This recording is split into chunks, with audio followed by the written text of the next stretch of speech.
How do I even begin to explain Regina George? I hear she does car commercials in Japan. One time, she punched me in the face. It was awesome. This is a horny, angry tango. We're truly furious, but dang, We're also horny too. Anything you can do, I can do better. I can do anything better than you. Oh, you can. Yes, I can. No, you can't. Yes, I can. No, you can't. Yes, I can. Yes, I can. Cool girl. Men always use that, don't they, as their defining compliment. I inspired him to rise to my level. I forged the man of my dreams. And let's face it, you're a girl. And even when we're told we're special, we're still just vessels for them to take and take until we're empty and alone. Okay, you've seen the movie. Yeah. What was your reaction? What was the face you made when the credits rolled? And then I was trying to scurry off into the car to cry. It is 2019, and you are going to see the final Star Wars movie. You've gotten to know these characters for nearly 6 years and are excited to see the culmination of their arcs. Let's see how they did. First, many members of the rebellion have been instrumental in the resistance. After Han Solo's death, Chewbacca joined our cause and even saved Rey after her attack on the First Order. General Calrissian has come a long way from helping the Empire. He has led a force against the Emperor not once but twice, and won both times. But let us pause for a moment of silence for our fallen heroes, including our leader, General Leia Organa.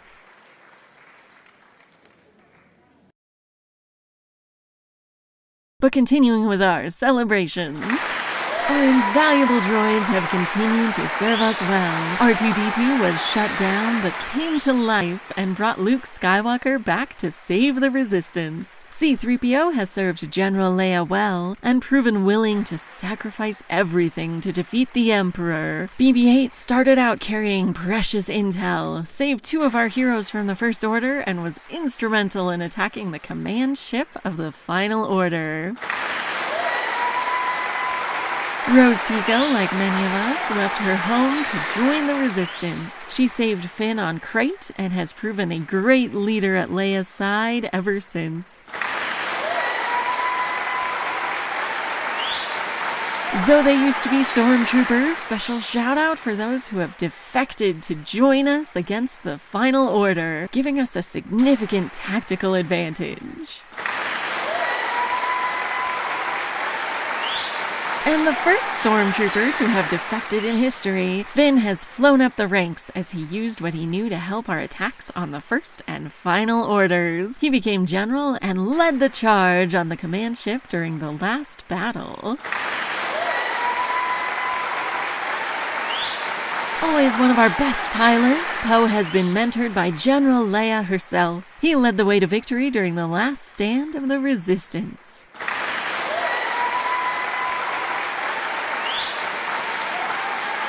Finally, our Jedi hero. She started out isolated on a desert planet with only the ghosts of her past around her, and now she's saved the Resistance and ended up... Wait, is that the right footage? Are you kidding me?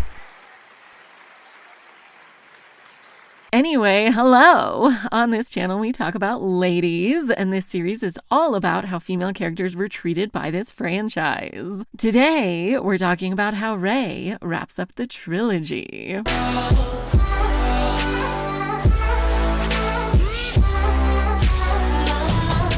And to cut to the chase, this movie is exceedingly bad. Though not as bad as Duel of Fates. But it's not even in a fun way. It's just staggering incompetence by these two. So if you for some reason like it... They fly now? or are the reason it was written so insanely. They fly now! Please feel free to keep looking for technical flaws in one of the most emotionally resonant moments in the series. For the rest of you, we're going to talk about how Rey is defined in this movie, how her character arc ends, and what her legacy really is. Let's get started.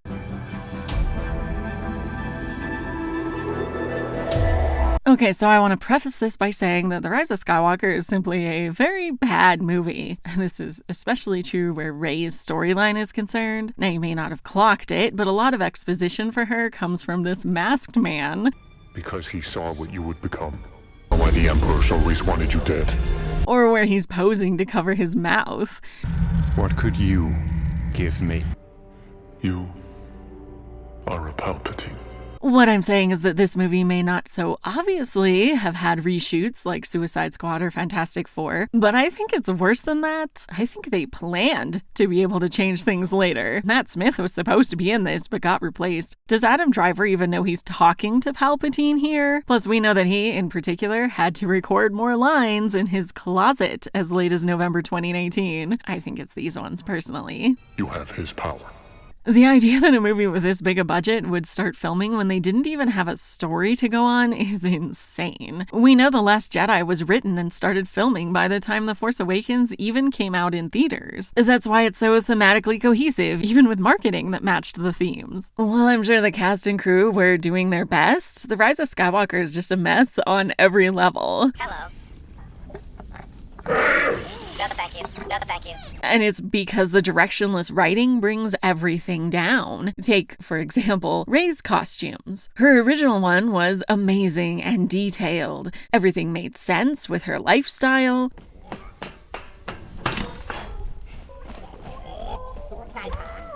The next two both have the same silhouette, and they track as her clothes, just warmer. And thematically, they are darker in color as her worldview is challenged. Let me see them. My parents. Her hair buns are a holdover from her childhood, so they start to come down as she accepts the truth. They were nobody. You're a filthy junk trader. And she gets this scar to reflect her most important connection.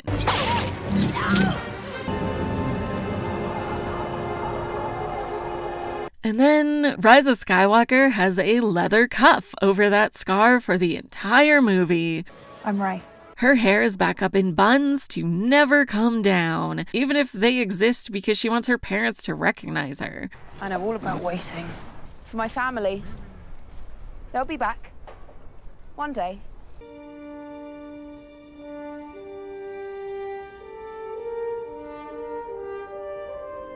The costume designer had a darker version of her outfit like Luke's in Return of the Jedi, but JJ insisted she wear white and a hood to be like Leia. And her dark Rey outfit doesn't even look like something she would wear, so it doesn't even imply that she might ever go dark. These could have developed the character, but honestly, seeing this in promos already made me worried about the movie. Rey, that doesn't sound like you. But I'm not here to pick through how poorly explained the plot elements are. Let's suppose that, if they had more time, they would have stuck to this story. But even if this were a well-made movie, there are an astonishing number of unfortunate implications, to the point that I'm going to be making a couple of videos about it. Today, though, let's get into what it means for Rey in particular. Rey. In my first video on Rey, I talked about how the plot uncovers who she is, and she plays off both of these characters to define herself. We learn not to underestimate her as a scavenger or a sidekick. They're shooting at both of us. They saw you with me. You're marked. Well, thanks for that. The scavenger resisted you. She is strong with the Force. Which builds until we get a definitive answer to whom she is at the end.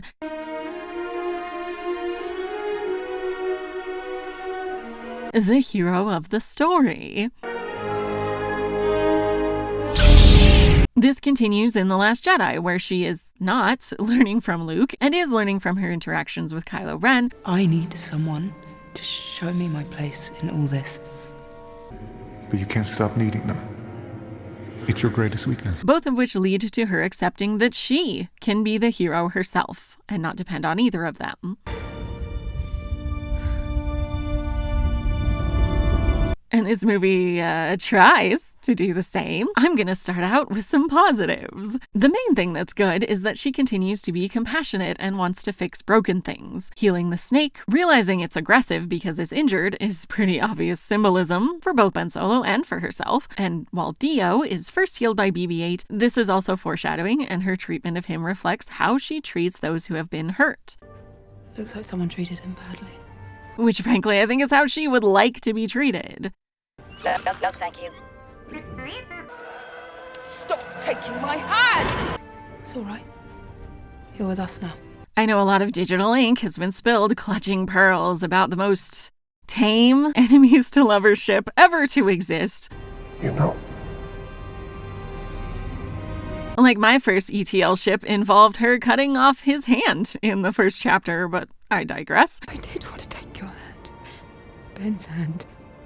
What I mean is that, unlike the other two Star Wars ships, Rey is shown to be pretty firm about her standards, and he has to live up to them before they can go anywhere. I am not calling these problematic, but I am baffled by people who are on board with a man being this aggressive until her resistance is worn down, but are categorically against these two ending up together when it's based entirely on her terms. Almost like they completely infantilize her and don't think she could be trusted to make her own decisions. People keep telling me they know me. I'm afraid no one does. Anyway, similar to the other trilogies, the third movie shows how the relationship works. But I'd say this is better explored than the other two, because it's the main way we learn about how Rey is feeling. These interactions tell us more about her as a character. You can't hide Rey. Not from me. They can't hide anything from each other, so having this shortcut lets us know what she's thinking, feeling, grappling to understand. It's a great way to do so, as well as showing what a good match they are. When I offer you my hand again, you'll take it. And what Rey is having to deal with is her own dark side. Such pain in you. Such anger. She meets with her shadow, who is equal and opposite in so many ways. My mother was the daughter of Vader. Your father was the son of the Emperor. And he helps her express how she navigates which side she can even be on. You wanted to prove to my mother that you were a Jedi, but you've proven something else. You can't go back to her now. Like I can't. The dichotomy was set up early on, even down to their costuming, and I love that it continues here. Definitely the best written part of the trilogy. We have what we need. I know what I have to do.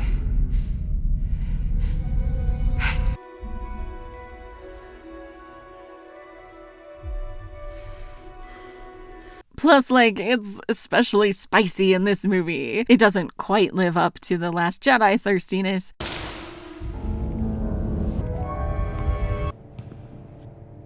Do you have something, a cowl or something you can put on? But some parts are close. When I offer you my hand again,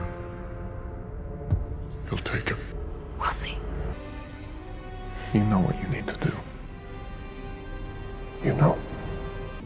Give it to me. Like here, where she's looking at some kids at a fertility festival, then runs into the man who knows everything about her. You can't hide, Rey. And he insists, I'm going to find you, and I'm going to turn you to the dark side. Before snatching her necklace right off her chest. Not to mention these two bits, where both of them make some interesting claims about seating arrangements. I had a vision of the throne of the Sith and who was on it. Ren? And me. Give it to me. The only way you're getting to Exegol is with me. I mean, here's the throne, here's his cockpit. They seem pretty keen on sharing a seat. One must wonder what they've been up to for the last year. She was in my quarters. So I like all that. It's good storytelling and prioritizes Rey as a character, with him serving to define her in the way he always has. You're so lonely. So afraid to leave. Can't stop needing them. It's your greatest weakness. And then we get up to the end, and it's euphoric like this was, with them finally teaming up.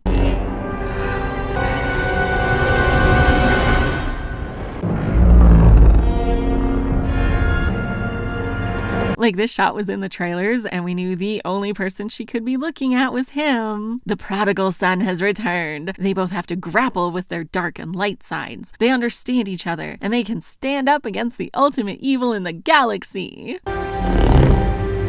Stand together. And then that doesn't happen. We get rid of the actual Skywalker in this trilogy pretty fast, presumably because whiny fanboys couldn't handle a villain who's more than cool iconography. That's why they hated the prequels so much. I killed them. They're dead. Every single one of them. They're like animals, and I slaughtered them like animals. I hate them! So on to the next thing that defines Rey in this movie, her relationship to Palpatine. First, look at this line. You don't just have power. You have his power. Wow, that's the worst phrasing I've ever heard. Could you be more obvious with the goal of this retcon?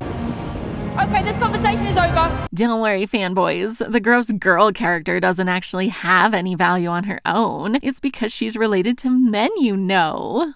Rey Skywalker.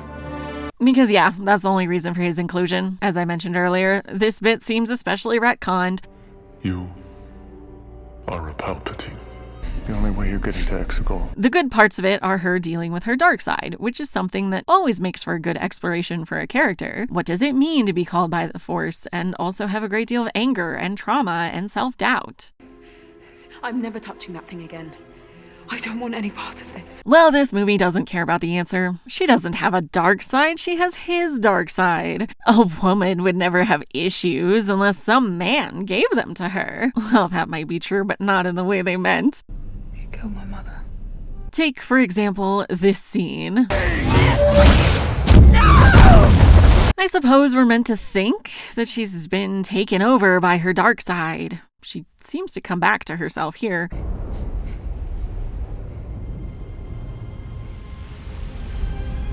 But that's a problem because, hey, remember Rey in the last two movies?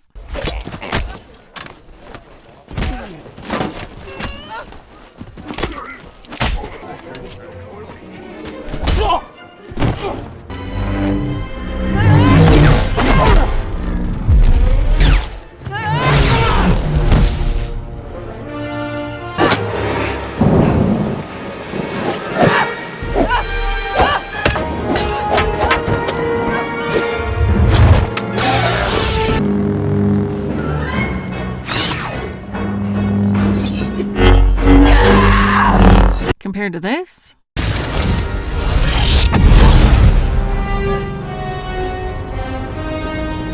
Does she really seem any different? She's not herself. You have no idea what she's fighting. Listen, I love Feral Sand Gremlin Rey.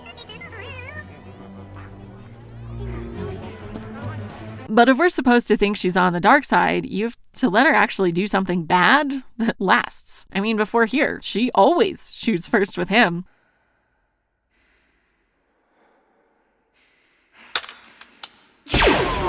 So this dark Rey is just a split-second concept because we can't actually see her do anything bad. Both because of, well, sexism, but also because she has to be a role model, like paragon of virtue Luke Skywalker.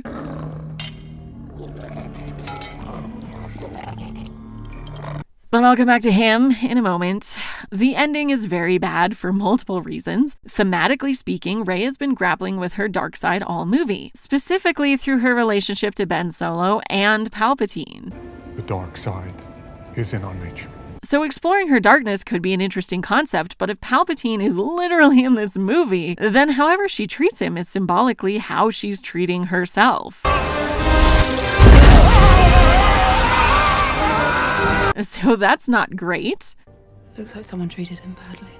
And that brings us to the real problem with Rey in this movie. All this is just lip service. It's not supposed to matter, because this isn't actually a coming-of-age story for the next generation. It's a story about how the young people need to idolize old men they barely know. It's about how Rey can only be a valid character if she's acting in proxy for Luke.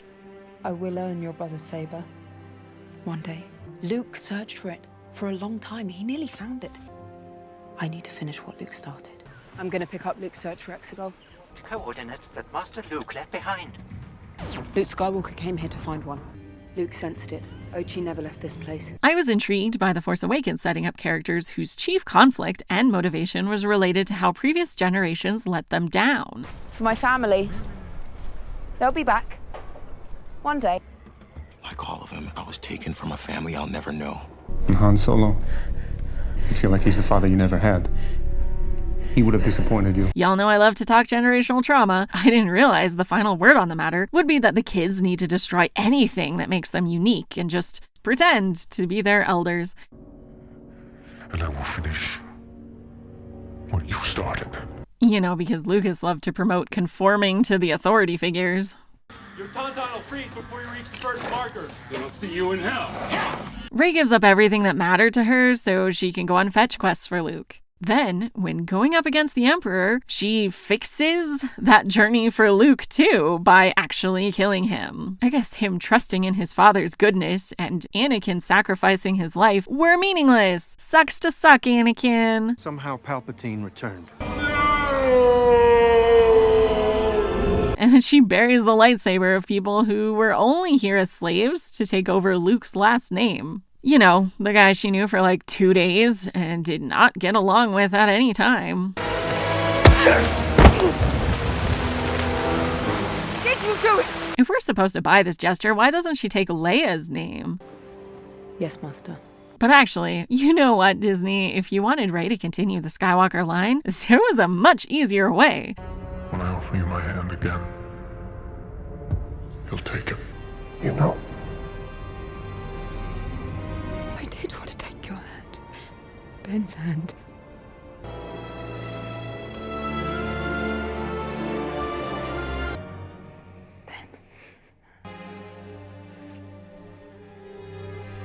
If only there had been one of the appropriate age and gender asking her to marry him all the time. I will not be seduced. Then you'd be able to print money with new Skywalker family stuff, instead of killing them all off and having Rey cuckoo bird her way into their lives. Rey Skywalker. It belongs to me. This trilogy set out to establish Rey as a hero, called by the Force itself to save the day, and then gave her the time and space to come to terms with that fact, and to realize she doesn't need to depend on someone else to be the hero, or even someone else's definition of what that means. We have everything we need. Both of these movies emphasized how important Rey is, both in universe and as a pillar of the plot, so I had high expectations for how she would ultimately figure in the destruction of the First Order and establishing a new generation of Force users. And instead, I am forever disappointed, because her one close connection in the galaxy dies. Because she's only allowed to grapple with the idea of having a dark side because of her bloodline and not through her own actions. Don't be afraid of who you are. Because she has his power, not her own. With a stroke of her saber, the Sith are reborn. Because she's ultimately left alone, surrounded by ghosts. More than that, she was forced to regress into the role of being Luke Skywalker 2.0 to appease the fanboys. That's mine! Great, women can't have their own power or journey, and they're only valid if they have a dead man's approval. What an unsatisfactory ending to what started so wonderfully. The worst part is believing that next time you're gonna get it right. I suppose, in the end, it's hope that really breaks your spirit. So yeah, my disappointment is immeasurable and my day is ruined. If they hadn't built her up so far, I wouldn't be so disappointed, you know? If it was just gonna be a meaningless rehash of old ideas, I just wouldn't have cared. So let's see how her character arc wraps up.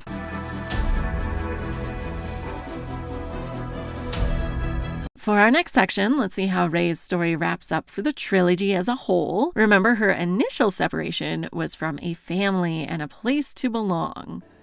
The belonging you seek is not behind you, it is ahead. If you want to look at just this movie, I guess this is probably her arc. It was a little difficult to figure out, to be honest. Anyway, when we last saw Rey, she was in the initiation and descent as she figured out how to be a Jedi. She spends some of the beginning of this movie doing the same, but I would say her real arc does not continue until she learns something important about herself.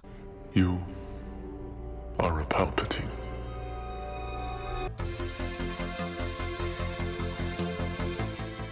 The first step Rey takes to continue her journey in the Rise of Skywalker is when she finally goes to the Death Star. Crossing water and leaving one's companions behind are common for this step, and she has to reconnect to the skills of her previous life to dive into these depths. She also meets her shadow self.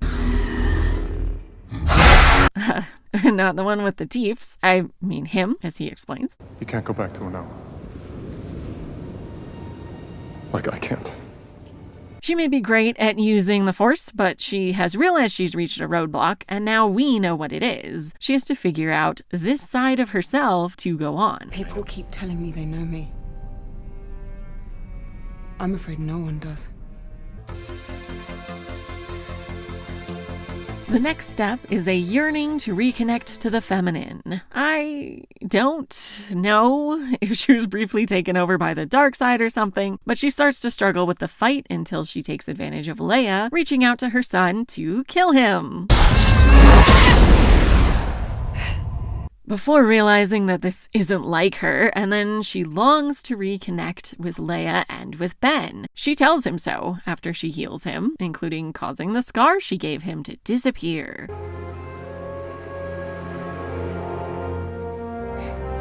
Ben's hand. I like the symbolism, but I think the cinematography means the casual viewer would not notice it's gone. I mean, I didn't, and I've been known to pay attention to that face. He's built like a fridge, though, that guy. Oh, man. Adam Driver can drive right into me, you know what I'm saying?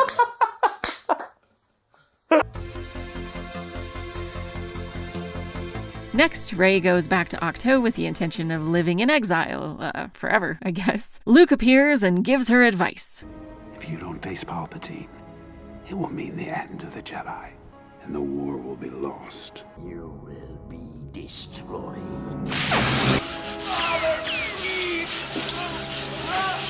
He lifts up the X-Wing to show us that he's finally figured out how after 30 years. You want the impossible.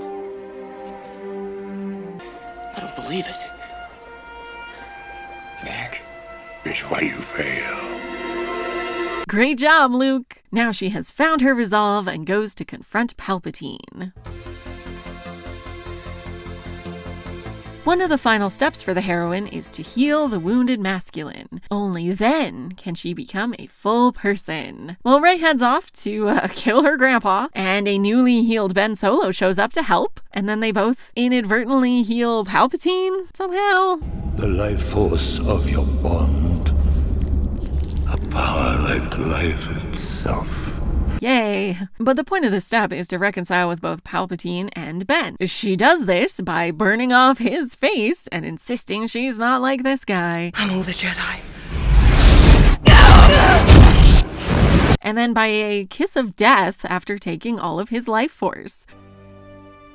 So that's a choice. Finally, the heroine integrates the masculine and the feminine to learn from all of her experiences, and Rey does not do that. I mean, she was a vessel for all the Jedi, and it killed her, but she managed to kill her only family and her potential future family.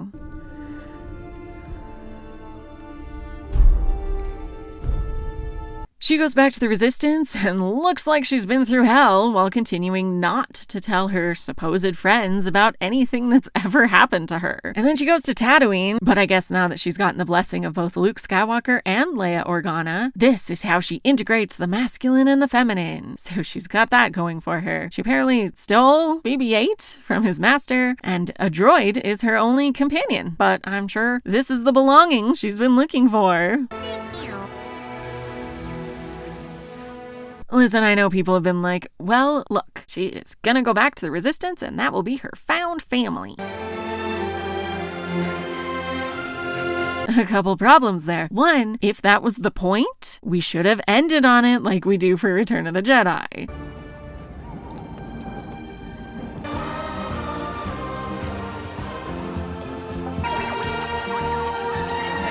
Two, the Resistance has no reason to exist anymore and will definitely be breaking up. Presumably, Poe will go after Zori. Finn will go after Janna. Orlando will. Let's find out. And Rey will be on her own again. Not to mention that she never got along with anyone in the Resistance anyway. We have only seen her interact with Finn and Poe, and she clearly hates Poe. You know what you are? What? You're difficult. Really difficult. You- You're a difficult man. Finn is fine, but she has confided in him exactly once in this whole trilogy. I gotta get back to Jakku. Why go back? You got a family? None of your business, that's why. Like all of them, I was taken from a family I'll never know. How did you get away? I can't explain it, and you wouldn't believe it.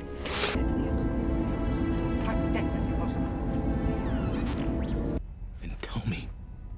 So it's unlikely that's going to change now that she's had more extremely traumatic experiences. Like, does he even know about Palpatine being her grandpa? Or anything at all with Ben?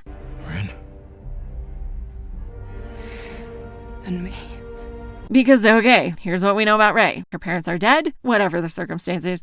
The dead in a pauper's grave in the Jakku desert. And she's still extremely messed up about it. Ben is the only one who knows or cares about her tragic backstory, and the only one who talks to her like a person, and not an annoyance or a savior. On light speed, skip the Falcon! Actually, turns out you can't. What the hell was she thinking? I'll tell you later.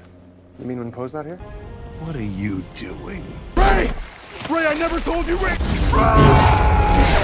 She's definitely on a pedestal for Finn, is what I'm saying, and that's not a great way for a relationship to develop. So after being promised a belonging in her future, Rey has nothing at all in the end. The Jedi showed up to use her as a vessel, which literally killed her, and Ben was the only one to help her out, meaning that his own grandfather left him to die at the bottom of a pit, by the way. As once I fell, so falls the last Skywalker. And then Ben just disappears with his mom, a thing that, whew, boy, will I be talking about later. You think I want to forget him? I want him back. I talked about how Padme's was a good tragedy because we see all the steps fleshed out and how they fail and can imagine what could have been if they hadn't failed. But Rey catastrophically fails at several steps, and we're still supposed to think this is a victory for her, that this ending isn't her worst nightmare. I'm so lonely, so afraid to leave. At night, desperate to sleep. You imagine an ocean. Listen, I had to spend some time thinking about what Padme and Leia were missing at the beginning, that getting by the end would be a happy ending. But Rey's is just said straight out several times in the movie this guy wrote, and he didn't even give it to her at the end. Like, what the fuck, man? Watch the language. So on that note, let's talk about what all this means for us ladies.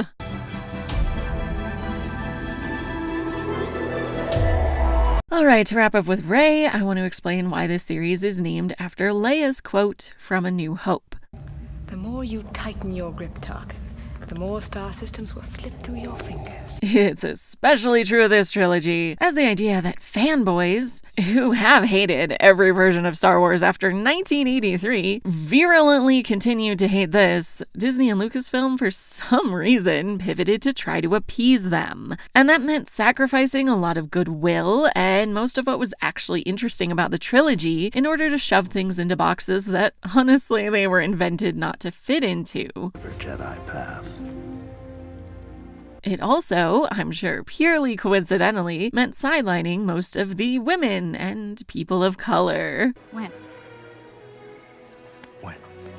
Basically, they let a whole lot of things slip through as they tried to tighten their grip on the fandom. This mission is everything. We cannot fail. Anyway, the point of this section is basically this tweet. The trilogy hit the ground running with the idea that the new generation, and this lady in particular, could be the most important people in the galaxy. So let's get into how that worked out.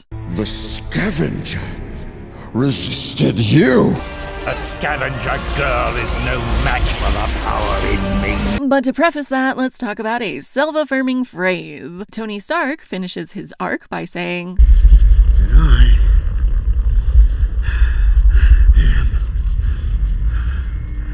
Iron Man.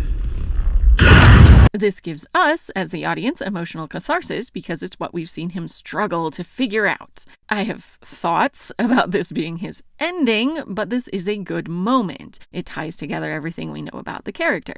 I am Iron Man. Another example of this is Eowyn. Like Tony, this is relevant to her because it's the core of her struggle. Her assigned gender role is one she rails against, and she finally gave up to cross-dress and probably die. Take heart, Mary. It will soon be over.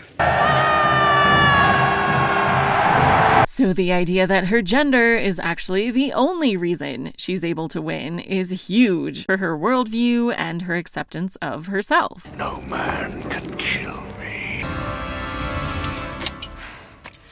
I am no man. You know what isn't an example? This. And I'm all the Jedi. You know what this reminded me of? My name is Khan. Another JJ joint, in case you forgot it. Both of these are the same. Meaningless to the character, just here for the audience to have feelings.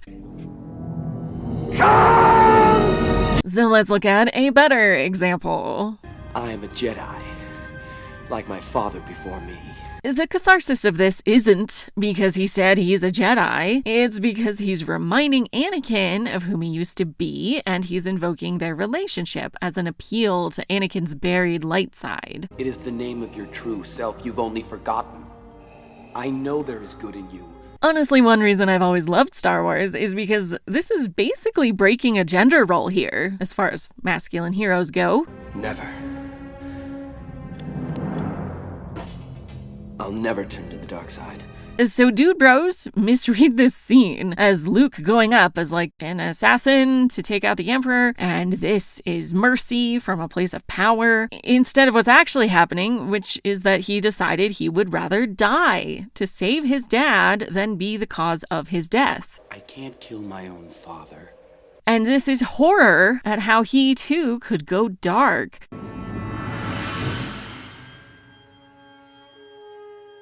But then he steps back and does what he does best. Luke's crazy. He can't even take care of himself, much less rescue anybody. You know what Luke is really good at? Getting in over his head and being rescued by people who love him. He does it all the time.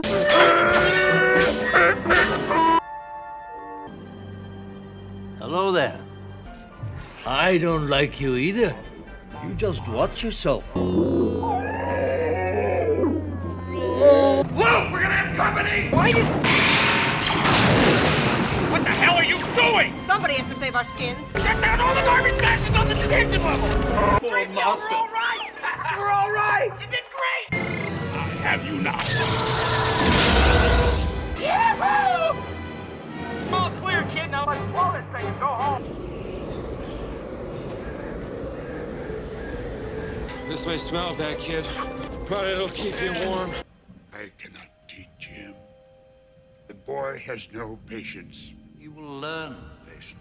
Luke! Luke, don't hit the trap! Leia.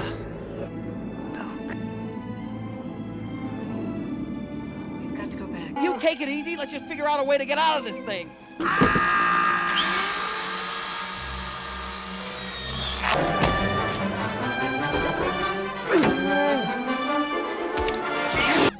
Tell them if they don't do as you wish, you'll become angry and use your magic. And this is the ultimate test. He's so endangered and believing so hard in his dad that Anakin has to go back on like 20 years on the dark side to rescue him. I love that this sequence uses cinematic language to tell us that this is the heart of the story.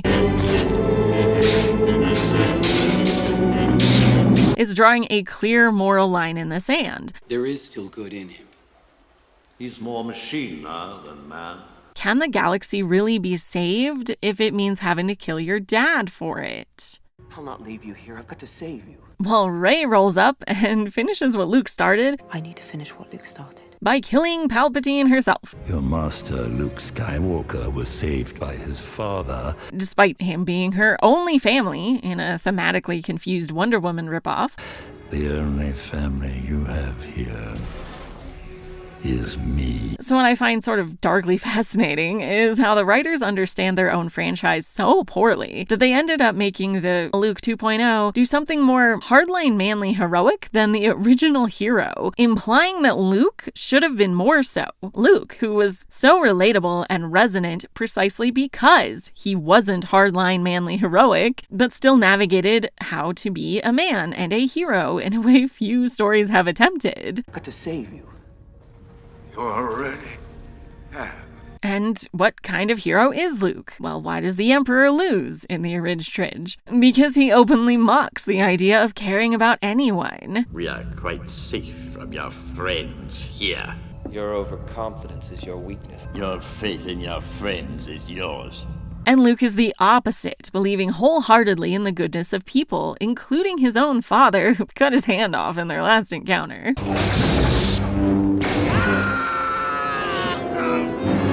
I know there is good in you. The Emperor hasn't driven it from you fully.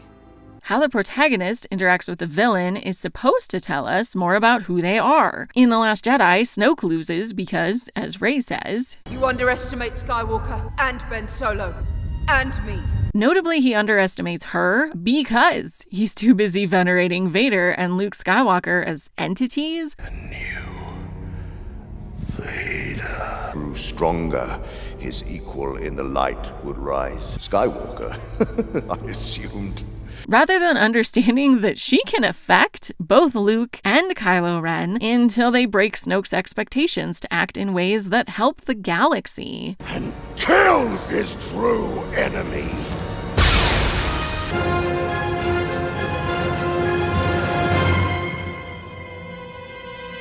And what about this scene with Palpatine here? Well, he's not especially consistent. I never wanted you dead. I wanted you here. Stand together. Die together. He does underestimate her as a scavenger, but kind of unclear what else is happening. A scavenger girl is no match for the power in me. It is your birthright to rule. It is in your blood. Our blood. You know what would have been thematically consistent? If her being a scavenger, a fixer of broken things, looks like someone treated him badly, had resulted in Ben Solo and perhaps others joining her to take him down. Or at the very least, that however she fixed this broken lightsaber had something to do with the story. Instead, she wins by having a bunch of people she never met tell her to get up and die. Rey.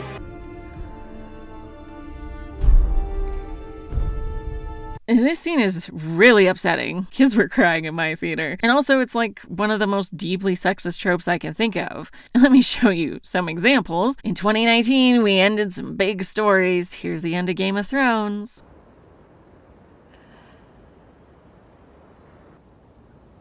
And the MCU.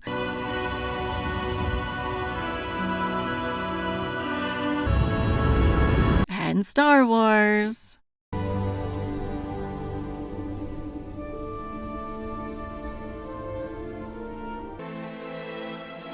Neither of them come back, but Rey does, so why do we look at her corpse for so long? To again compare to JJ's Star Trek, Kirk dies in Into Darkness. Here's the last time we see him, and then we cut to this. In the original version of that, with Spock and Wrath of Khan, we cut from here to his coffin. My point is that men really love to film dead ladies.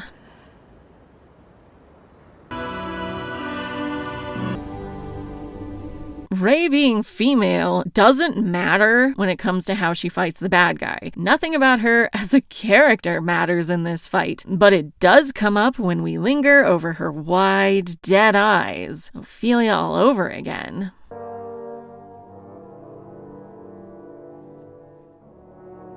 I hope I've made my point, because I would not like to look at her like that again. I find it especially sickening knowing how many choices in this movie were made to appease fanboys who definitely wanted her dead. Anyway, let's take a breather and chat about some positive counterexamples of how this story could have gone if the writers cared about Rey. First, no spoilers, but in Star Trek Strange New Worlds, one of the characters is La'an Noonien Singh, whose ancestor is Khan Noonien Singh. You don't grow up with a bioengineered mass murderer as your ancestor and not develop a thick skin. In this episode, time travel shenanigans cause her to have to grapple with her lineage, both what it would be like if that name meant nothing to anyone, and what it means as part of her. It's like if Rey actually had to deal with being a Palpatine instead of melting his face off, basically. What does your family have to do with this? What did they do? And this is the best Star Trek, 100% recommend if you haven't seen it. The other I want to talk about is Willow 2022, also a Lucasfilm project. Elora Danan is basically if Rey's story were good. I'm excited to learn magic and whatnot. Willow is also a huge breath of fresh air after watching this movie because it actually trusts its audience to figure things out instead of endless exposition. So I'm going to spoil it quite a bit, but you should check it out. Links in the description for where you can watch for free. Someone just concisely recap everything I missed. Both Elora and Rey start out with humble beginnings. You're supposed to be watching the ovens, not gawking at the high balls. Are dismayed to find out their magical importance. I don't want any part of this. That's not. I'm not. I'm nobody. And have dogmatic mentors while they do their own thing. Ow! What's all the hands? Unlike Rey's training, which just exists in this movie to walk back the idea that the Force called her in JJ's other movie. And now, it calls to you. I will earn your brother's saber. Elora goes through the steps Willow outlines, but makes each of them her own. To master the 4 pillars of sorcery. Charms. Potions. Elora, quickly. Concentration. And divination.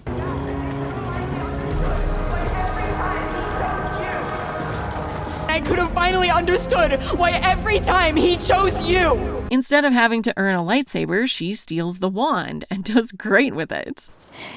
Avagadoo. When it comes to the end of the season, she fights the evil crone. Which, first, much better technique than Rey. All you want is for me to hate Blackwood. Like Rey, she struggles in the middle of the fight. Rey gets this message. Rise, Rey. We stand behind you, Rey. While Willow says this. It's okay to fall, to make mistakes. I've made lots. I think the trick is to embrace your defeats as well as your victories. One is a list of generic platitudes spoken by cameos. The other is a heartfelt understanding of the situation by someone who knows our heroine well and has learned from his own adventures. It's how you become a cantankerous old sorcerer. And promises to be with her. Wherever the adventure leads, I'm with you. Be with me. The Force will be with you. Always. After the Jedi are with Rey, they leave her dead. Elora gets the confidence boost she needs so she can use her emotions and unlock her powers to win. Rey continues to deflect any character development, and it's anyone's guess how she feels about killing her only family or losing Ben Solo. Here's the end of the season. Come on. We need you up here. Compared to Rise of Skywalker. Rey who? Elora is surrounded by her friends who've all had their own arcs and developed along with her. I've got you girls, and soon there'll be more. Another adventure is possible, hopefully we'll get one, but it's not necessary. This was Elora's journey of mastering her magic. Rey ends her trilogy here, looking at ghosts. No clear difference from when we met her. I know all about waiting. For my family.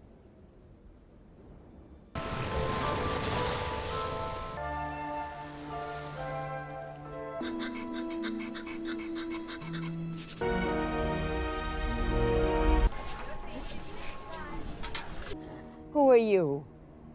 And mimicking this scene about which Yoda said, All his life as he looked away to the horizon, never his mind on where he was. Not to mention the all-important fact that this scene was the beginning of Luke's journey, not the end. Pardon me, sir, but couldn't we go after him? It's too dangerous with all the sand people around. We'll have to wait until morning. R2, have you heard? I am going with Mistress Rey on her very first mission. We even get a tease for the next season with Dark Elora. The dawn of the next age of this world. My age.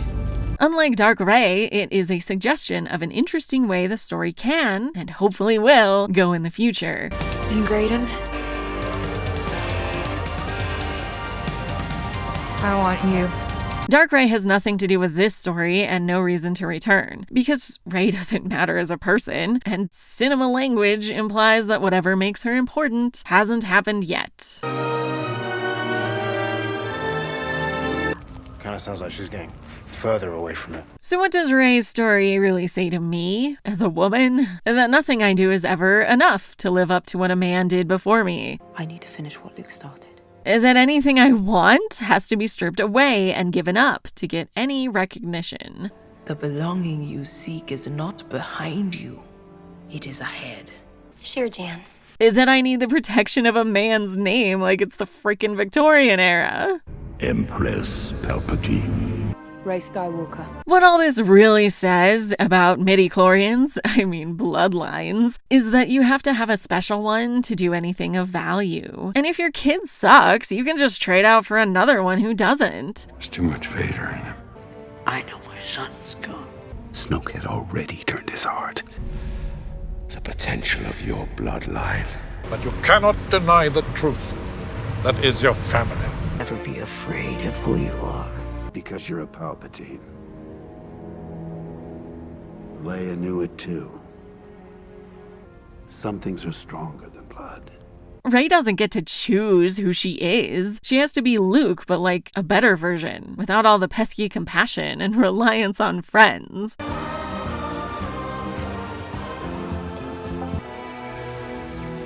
This is an extremely bleak message for a movie to have. The spark is out. The Last Jedi reinforced how everyone can be a hero. You're nothing. But not to me. We have everything we need. And heroes value each other instead of sacrificing themselves or their people. That's how we're gonna win. Saving what we love. She was more interested in protecting the light than she was seeming like a hero. This movie presents the idea that regular people don't matter. Him translated, he won't remember anything. There must be some other way. I never knew there were more. Deserters. All of us here were stormtroopers. Only those with a special name. You don't just have power. You have his power. I will earn your brother's saber. One day. Rey has to finish Luke's journey, be a Palpatine, and give up any chance of a future family or belonging, all of which is presented as a happy ending.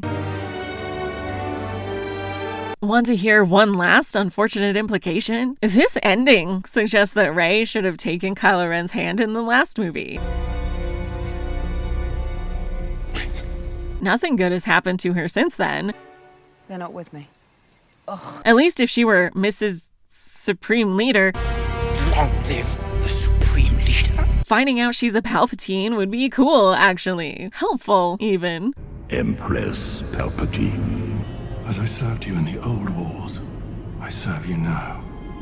And of course, it definitely reinforces the idea that Kylo Ren should simply have stayed on the dark side. What could you give me. Turning to the light just got him killed. See you around, kid. Insane take to end a series that started with A New Hope. Help me, Obi-Wan Kenobi. You're my only hope. Ben? As long as it does, hope lives in the galaxy. So back to that tweet and what it is that's slipping through. Does this trilogy stick with the idea that women can be heroes? Well, there are more female characters in it than ever before, all with a lot to do in the Resistance, and Rey is our protagonist. The Force Awakens set out to introduce us to a fascinating character with more understanding of her day-to-day than we've ever had, who was chosen by the Force itself. Now, it calls to you. The Last Jedi was a wonderful continuation of her story, where how she felt about all of it was explored. I'd never felt so alone. And she ultimately accepted that she can be the hero her galaxy needs. But then this movie feels like it snatches back everything it was about to give me, batting my hand away in the process, saying that this was never meant for me to enjoy. Anything I liked about it was purely accidental. This is for men, specifically those who love a 42-year-old movie. Celebration occurs only once every 42 years. Where the oldest generation is venerated while the young people give up everything about themselves to copy them. Let's make sure to point out how everything Rey does is following what Luke was doing. Luke searched for it for a long time. He nearly found it. And let's make sure she's related to someone, because otherwise how could an audience ever expect a woman to be able to do anything? Because you're a Palpatine. Thanks, I hate it. No thank you. No thank you. And I think this led to how she's remembered in pop culture. It's not even been 4 years, but this movie made it pretty clear that the reason this trilogy exists is not to tell a story for a new generation. For my family. They'll be back. One day. In the hands of your father, Han Solo. Like all of them, I was taken from a family I'll never know. They tried, but a bunch of whiny man babies screeched about it online for years. I know it's for babies, but I need as if they were ever going to enjoy anything Disney did with the franchise. They didn't even like what Lucas did with it. I don't like sand. All the years myself and others spent defending this trilogy, just to be told that those people were the only ones with opinions that mattered. A Jedi's weapon deserves more respect. What you brought me today is worth 1/4 portion. We argued that Rey was not a Mary Sue, which she wasn't in these two, but JJ Terrio couldn't even leave us with that. She only exists as a self-insert. Everything unique about her has been removed. She has Luke and Leia as her parents, which is gross. And the actual Skywalker is dead, so she can replace him, because obviously she couldn't have his issues. Your parents threw you away like garbage. She's just remembered as this meme from that awful movie that pulled an astoundingly unprofessional move of retconning the last two. Oh, fanboys complained they didn't know why she had powers? Well, now she has both training and an important bloodline, undoing the relevance of this scene that got everyone excited. While everyone but some grifters who realized they could profit off of misogynist whinging. Bested by a girl who had never held a lightsaber. I mean, the worst thing a story can do is make you feel stupid for caring about it. And this movie makes it clear that anyone who actually liked The Force Awakens or The Last Jedi are unwelcome, while trying to cater to those who actively despised both.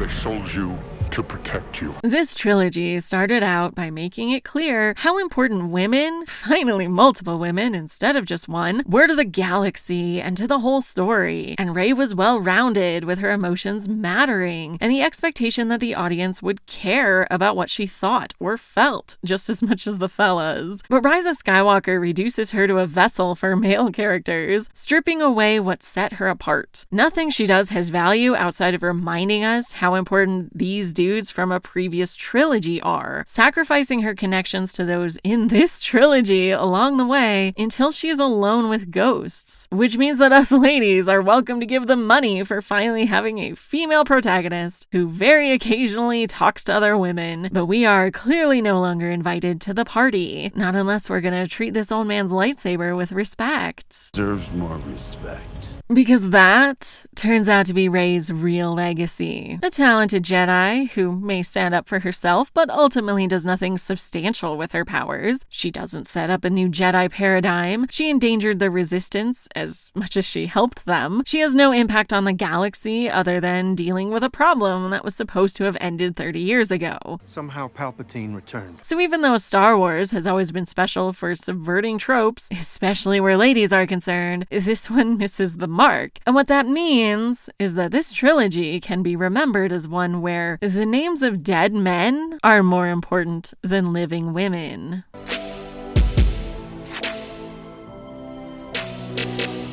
So sometimes I play a game called How Do I Know a Man Wrote This? It's not a fun game, nobody wins, but it is astounding the things a man can just decide about half the population with no one stopping him. What man did this? Prime example here. Rey is pensive, looking at happy children,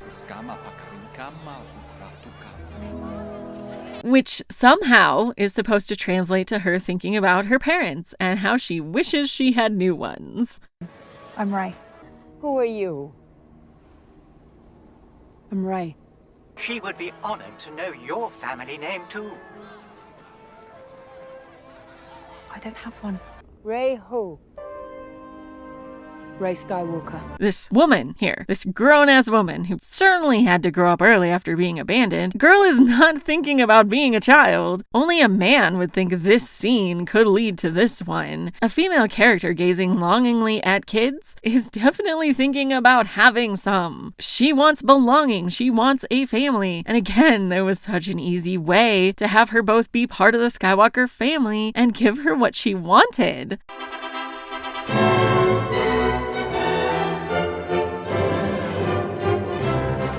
So here we have a rare example of a female character reduced because of a lack of love interest. This was by far the best and most consistent part of her story all along, where she's reflected thematically and has a foil in Ben Solo. It was certainly the most planned out part of the trilogy and would have been a fantastic way to set this trilogy apart from the others.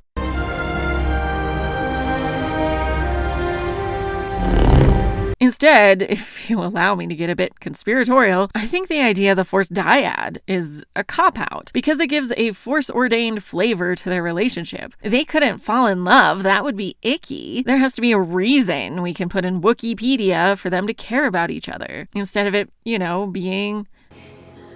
We both believe that love is the most powerful thing in the universe.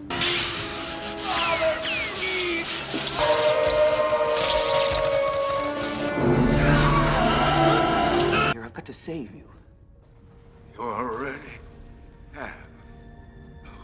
Now, this is the end of a trilogy, so I want to evaluate it from that perspective. Rey had an arc over the whole thing. She learned and grew as a person and in her understanding of herself and her world. She had a love interest she chose, a rare enemies to lovers relationship that fit the heart of the series perfectly.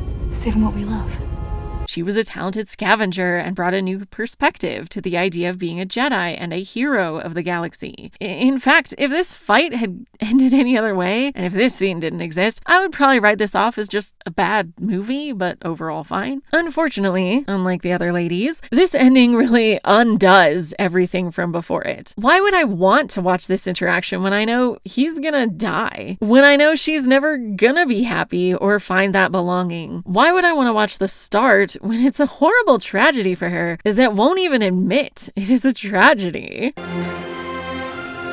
At least Padme's story gives us catharsis because it's a well-done tragedy. This is certainly a dark ending for Rey, a villain origin story if ever there was one, where she's increasingly isolated and had to give up everything she wanted. It's literally the fridged family backstory of all anti-heroes. I guess she's gonna Lady Haversham her way through life now, in the same outfit she wore as a child, sliding down sand dunes with only ghosts for company. Oh, and someone else's droid. I gotta get my droid, the BB unit, orange and white, one of a kind. So no, this is not fixable by giving her another movie. I loved Rey, I will admit, even more than the other ladies. She's the main character. She was complicated and interesting and had similar flaws to many ladies watching. But now she's just a blank avatar for a character who only exists in the heads of adult men who haven't rewatched the original trilogy in decades. And I can't think of a worse way to end a story than that. The only good news, I suppose, is that many people like myself are motivated by spite to create something good out of all of this mess. So at least there is one happy ending to this trilogy.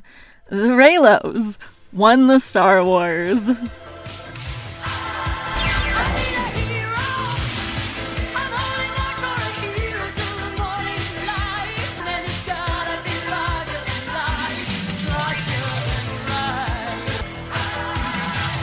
Thank you for listening to me talk about our scavenger. I'm just Rey. Unfortunately, she isn't the only female character ruined by this movie. So join me next time to talk about Rose Tico. Please like, comment, subscribe, ring the bell, join my Patreon, buy me a coffee, all the things so you don't miss it. See you then.